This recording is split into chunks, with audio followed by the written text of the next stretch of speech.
today I'm going to be showing you a really cool looking trick, and this is what it looks like. So what if I came up to you with this deck of cards and I handed it to you and I said, please give it as many shuffles as you like.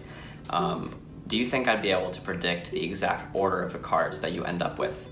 Now, a lot of people would probably say no, and this includes magicians, because it's actually a known fact that no matter how many times you shuffle a deck, if you stop shuffling at any point and you spread out the cards, that exact sequence of cards has most likely never existed in our known universe before. It's a crazy fact that's true. And so I think I'm gonna try to attempt this today, but I'm really confident about this, and honestly, if I'm wrong, you will get this. You will get this 20 right over here. So that's how much I'm willing to bet on this working. So let's go ahead and try this out. Now, okay, I don't want to jump too far ahead of myself. I don't want to do this with the entire deck of cards, because I do agree that that is a little tricky to do. So I think what I'm going to do instead is do it with just a number of cards. So I think we can do it with maybe, let's say, somewhere between like 1 and 10. Just pull out a random number of cards. So I have the spectator go through, and they are just going to touch cards as I spread through like this. They can do as many as they like. Let's say they want to stop about here though, okay? So I think that was about 8 or so. We'll pull the cards out just like this, and you guys can see they're all just normal kind of random cards over here. Now, I actually want to take a look at what a riffle shuffle is in slow motion over here. Now, what I mean by that is I'm just going to do a riffle shuffle very, very slowly. And I just want you guys to see how a riffle shuffle works in slow motion, because what happens is the cards will fall from each hand, but it will be at a random rate of either 1, 2, or maybe 3. And I will further visualize this by spreading the cards out like this, so you guys can really see here how the cards have fallen. You can see we have some of 1 here, we got 2 here, 3 here, 2 1s. You know, everything is completely random, and this is what a riffle shuffle is. This is how the cards get rearranged. And we're gonna try to simulate this slow motion riffle shuffle with this pack of cards over here that you had pulled out. So what's gonna happen is you're gonna give me a number, 1, 2, or 3, and based on the number you say, I'm just gonna shuffle the cards in that way. So you'll see what I mean. So 1, 2, or 3. Let's say they say 1, okay, how about another 1, and then they say 2, and they say 1, and then 3 for the last one. So you guys can see I'm just shuffling the cards based on the numbers that they say. You guys can see that the cards are getting interlaced with the exact amounts that the spectator says. So we can do this as many times as you like. Let's do it again. How about we got 2, 1, 1, 1, how about 2 and 1. Okay, and this is all based on the spectator's preference. And let's say they want to do it one more time. So let's say they want to do 3 this time, maybe 1, another 3, and a 1. Okay, and how about we stop there? So look at this. Just like a normal deck of cards, if I just square this up, you guys will be able to see how a riffle shuffle can completely alter the sequence of a deck of cards. That riffle shuffle that I did initially, all those cards were in different positions, but because of the falling of the cards, they were going 1, 2, or 3, everything completely randomly. You guys can see this is the sequence that we ended up with. And just like over here in the normal deck of cards, we also have the little packet of cards that you had also shuffled, just like this. And we can see that we have now come up with this sequence of cards, completely based on your decisions. Now, does this sequence here mean anything to you in particular? Is it like a phone number, a birthday, some sort of PIN code, anything? No? Ooh, okay, this is not looking good. Okay, well, I did say I was really confident about this trick. I even put money on it. I didn't actually say what I was predicting with this order of the cards that you would pull out here, but I will say this, that it's all about the money. It's all on the money. No, literally, it's on the money. You know how every single bill has a serial number printed on it? If we actually take a look at the serial number, I will hold it up to the camera here. I hope you guys can actually see this. It probably isn't focused, but I'll do a close-up in a little bit in the tutorial. You guys can see here we have 7, 5, 3, 2 aces, a 1, and a 4, and and then a 7 and a 3, perfectly matching the serial number based on your shuffling preferences. And yeah, that's the trick, guys. So I really hope you guys enjoyed this one, and if you did, be sure to stick around for the tutorial. Alright guys, so here's the tutorial for the trick that you just saw. So this trick is actually extremely easy to do, but I really like it because it's a really sneaky way that it looks like you're shuffling these cards, but in reality, you're actually not mixing them up whatsoever. But to the spectator, it does look extremely convincing, especially with the presentation that I'm about to show you. So all you're gonna need for this trick is any bill with a serial number on it, and then you're gonna get out any cards that correspond with the numbers on the bill. So the only thing I wanna keep track of is I just don't want these cards to be all the same color or all the same suit. I just want them to look like an assortment of random cards. So I got some red, some black, just to make it look a little bit more random, but these are the matching cards that correspond with the number on this bill. And by the way, I am using a different bill than the one that I did in the performance, just to show you guys that you really can use any bill that you'd like. So to begin this trick, you have a few options. So the way that I did it in the performance is you can start with the cards that match with your serial number on the bottom of the deck. So those can go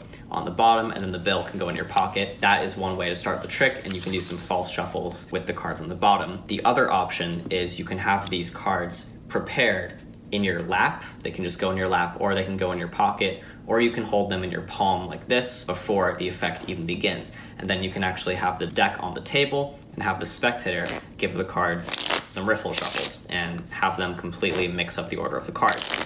This might be the best way to start, just because it makes it look like a completely impromptu trick. And also a benefit to this, having the spectator shuffle the cards in the beginning, would be a good in for this line that you would say, did you know that every time you shuffle a deck of cards, the order of that deck has most likely never existed before? That's a really good way to start this trick, because it's a good convincer to the spectator that what they're about to do in a few minutes is exactly what you're saying, is exactly this random chaotic shuffle, when in reality it's the complete opposite. But that would be a really good way to start this effect. And then what you can do is you can have these cards palmed face up in your hand like this, and then you can have the spectator square up the cards and just hand you the deck.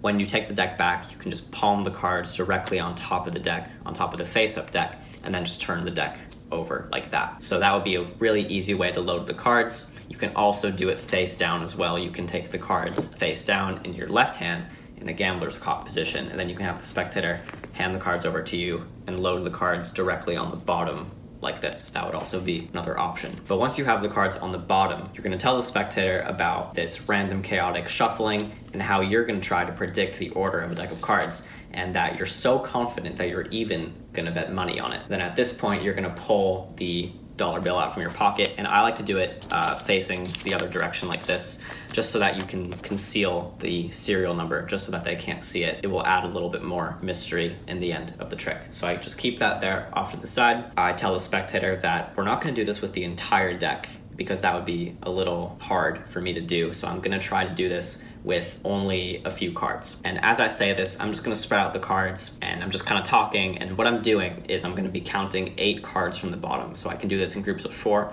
So I just count 4 and then another 4. And when I do that, I'm going to catch a pinky break on those cards and square up everything, so that I now have those cards separated from the rest of the pack with my pinky. And now what I'm going to be doing is preparing for a Vernon transfer move, where I'm going to have the spectator touch any 8 cards in the deck. And it doesn't have to be 8. They don't have to count these cards. They can touch 6, they can touch 5. It really doesn't matter. As long as they're not counting, they can touch any amount of cards. So let's say they touch this many cards in the deck, and then what you're gonna do is you're gonna be switching these cards that they touched for the cards on the bottom of the pack. So you're gonna grip the rest of the pack with your right hand like this, and your left hand with the pinky break is gonna grab all the cards from the break. So these are the 8 cards from the bottom. You're gonna grab those and lift those up along with the cards that they touched as you strip them out of the deck. And then you're gonna maintain this pinky break between those 2 halves. So you're gonna keep your pinky there at all times. You're not gonna let go. You're very quickly going to take the deck with your right hand and place it on top of everything.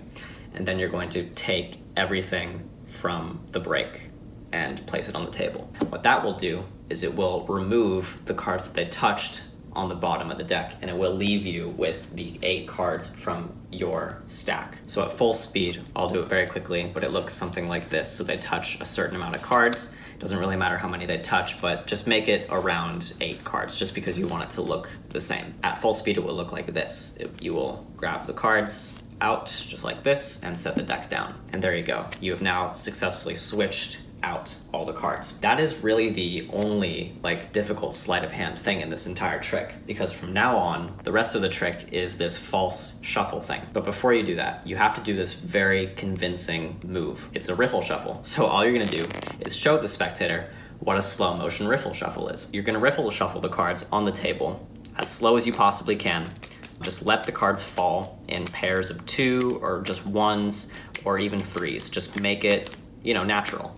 So you're gonna do this yourself, but don't square up the cards. Do not bridge them, do not do anything. Just leave the cards like this, and then you're gonna take the cards like this and spread them out the best that you can on the table, just so that you can show the spectator the situation that you've just created, because this image right here is extremely important for the spectator to look at while they are doing this process, because this is exactly what they're going to see over here. So naturally, they're going to link those two things as being the same thing, when in reality, they are completely different. And that's what makes this trick so deceptive. So once you have this image here laid out on the table, you're gonna leave it here for the rest of the trick. Now you're gonna move on to the cards over here that you've pulled out. All you're going to do is ask them to name 1, 2, or 3, and you're gonna be shuffling the cards just like this, kind of mimicking the falling of the cards in a riffle shuffle. But here's the secret thing, is when they say 1, 2, or 3, you're going to be reverse counting all of the cards. So what that's going to be doing is it's essentially the same thing